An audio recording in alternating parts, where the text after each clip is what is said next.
क्या आपको पता है कि आप किस देश में रहते हैं, उस देश की स्थिति क्या है, उस देश का वातावरण क्या है।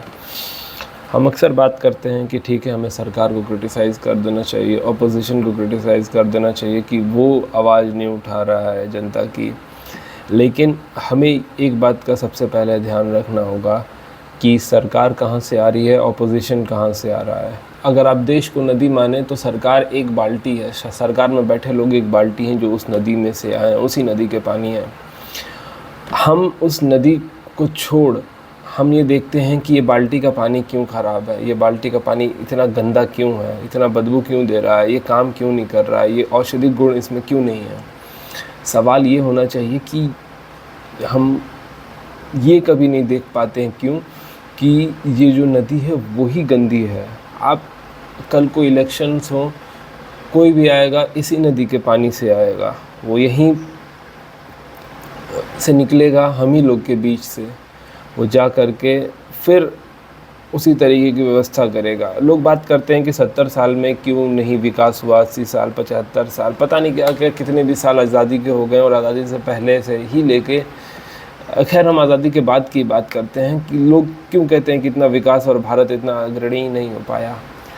भारत की परंपरा ठीक रही है, यहाँ पे लोग ऐसा नहीं है कि केवल लड़ाई और झगड़े में ही रहे हैं। पर हमें ये देखना होगा कि जब ये बात होती है कि विकास क्यों नहीं हो पाया, तो इसका सबसे मुख्य कारण ये है कि सोसाइटी के तौर पे हम जो लोग हैं, हमने प्रोग्रेस उतना अच्छे से नहीं किया। हमने स्वयं को जानना छोड़ दिया एज अ सोसाइटी और एज अ इंडिविजुअल, व्यक्तिगत तौर पे भी और सामाजिक तौर पे भी। ये बहुत आसान है कहना कि सरकार ख़राब है। हर दौर में सरकार ख़राब रही है और आने वाले दौर में भी सरकार ख़राब रहेगी, क्योंकि सरकार में जो लोग आ रहे हैं वो हमसे ही आ रहे हैं। हमें फ़र्क नहीं पड़ता कि हमारे पास का वातावरण कैसा है, हमारी शिक्षा कैसी जा रही है, हमारे बच्चों की पर्यावरण कैसा है, हम क्या सोच रहे हैं, हमारे मुद्दे क्या रहते हैं। और डेमोक्रेसी की सबसे बड़ी दिक्कत यही है कि यहाँ पे जो लोग हैं, जिस तरीके से डेमोक्रेसी काम करता है, उसकी सबसे बड़ी दिक्कत है कि यहाँ पे अधिकांश लोग अभी भी उस तरीके से सोच नहीं पाते हैं, और ये उनकी दिक्कत नहीं है, वो पूरा सिनेरियो ही वैसा रहा है कि वो सोच ना पाए। तो आज के समय में बहुत ज़रूरी हो जाता है एक ये लूप को तोड़ना कि लोग ख़राब हैं, इसकी वजह से सरकार ख़राब है, और सरकार ख़राब होती है तो वो उनका डेवलप नहीं कर पाती है, तो फिर लोग वहीं के वहीं रह जाते हैं और फिर वहीं से लोग आते हैं वापस से सरकार में। इस लूप को तोड़ना बहुत ज़रूरी है। इसे तोड़ने का सबसे ज़रूरी और सबसे अच्छा उपाय और सबसे आसान, माफ़ कीजिएगा, सबसे आसान और सबसे अच्छा उपाय यही है कि हम जाकर ये बात को देखना चालू करें कि हम कर क्या रहे हैं, as a society, as a individual, हम कितने सुधर रहे हैं। आप सुधरिए, धीरे धीरे धीरे धीरे लोग सुधरेंगे, और फिर एक समय आएगा ऐसा कि ये बात बहुत तेज़ी से फैलेगी, सरकार में भी लोग बदलेंगे, क्योंकि अगर सोसाइटी धीरे धीरे डेवलप कर ले, क्योंकि सोसाइटी ही जड़ है। आप ऐसा सोच रहे हैं कि हम पत्ते को तोड़ दें, हम टहनियों को तोड़ दें तो पेड़ अच्छे हो जाएंगे।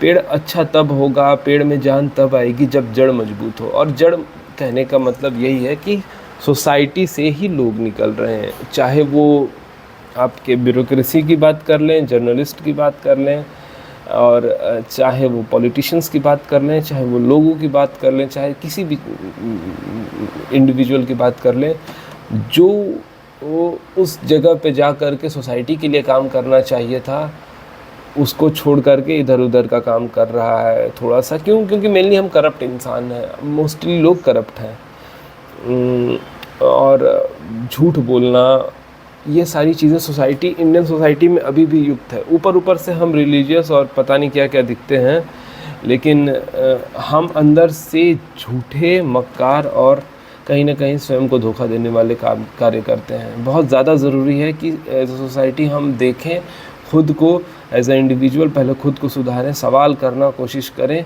तभी तो जाके ये बदलाव आएगा धीरे धीरे। फ्री माइंड को प्रमोट करें, फ्री थिंकिंग को प्रमोट करें और रैशनैलिटी को प्रमोट करें, और देखें कि क्या सुधार किया जा सकता है सोसाइटी में और क्या सुधार हो सकते हैं। इसके लिए बहुत ज़्यादा ज़रूरी है कि हम पढ़ें, अच्छा पढ़ें और सीखें, सबसे ज़्यादा ज़रूरी है, क्योंकि हमारे भीतर ये है कि हम बहुत महान लोग हैं, हमने ज़ीरो का आविष्कार किया। तो ज़ीरो का आविष्कार किया तो फिर क्या किया? वो हमारे पूर्वजों ने किया। हमारे पास ये था, हमारे पास वो था।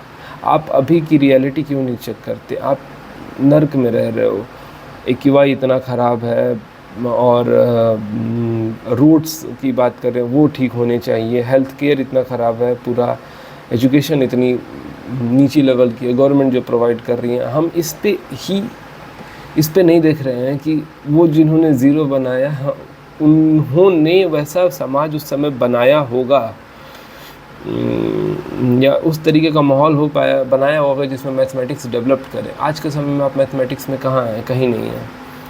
आपकी सोसाइटी कास्टिस्ट है, कम्युनलिस्ट है, पूरा कम्युनलिज्म पे पूरी सोसाइटी चल रही है, पूरी कास्टिस्ट है। आप कहने को कह सकते हैं कि शहरों में नहीं है, ग्रामीण इलाकों में जाकर आपने देखा कहाँ है अभी। और फिर आप ये कह सकते हैं कि यूथ एक तरीके से बिखरा हुआ है। वो हमेशा से बात रही है, हालांकि यूथ हमेशा से इंडिया में स्कैटर्ड रहा है, पर क्या ज़रूरी नहीं है कि हम जाकर एक बार खुद से बैठकर सवाल करें कि राष्ट्र धर्म या फिर मेरा धर्म, स्वधर्म क्या है, कि मैं खुद को ठीक करूं, मैं खुद को जानूं, जो मैं जी रहा हूं वो बहुत बढ़िया जीवन नहीं है। हो सकता है कि आपको लगे कि वो बढ़िया जीवन है, फिर भी आप उसे क्वेश्चन करिए। आप सुधरिए, धीरे धीरे धीरे जड़ें मजबूत होंगी और बाहरी से समाज बढ़िया दिखेगा। ये दहेज, मैरिटल रेप और अपने साथी को मार देना, औरतों की ओर से भी और आदमियों की ओर से भी, दोनों ओर से, ये क्यों हो रहा है? समाज में प्रेम नहीं है। ये सब सारी चीज़ें हमें ख़त्म करने की ज़रूरत है, और उसके लिए बहुत ज़्यादा ज़रूरी है कि हम जाकर एक बार खुद को जांचें, खुद को परखें कि क्या ये जो मैं कर रहा हूँ ये मेरे लिए ठीक है, और अगर मैं ठीक हो रहा हूँ तो समाज ठीक होगा ही। धन्यवाद।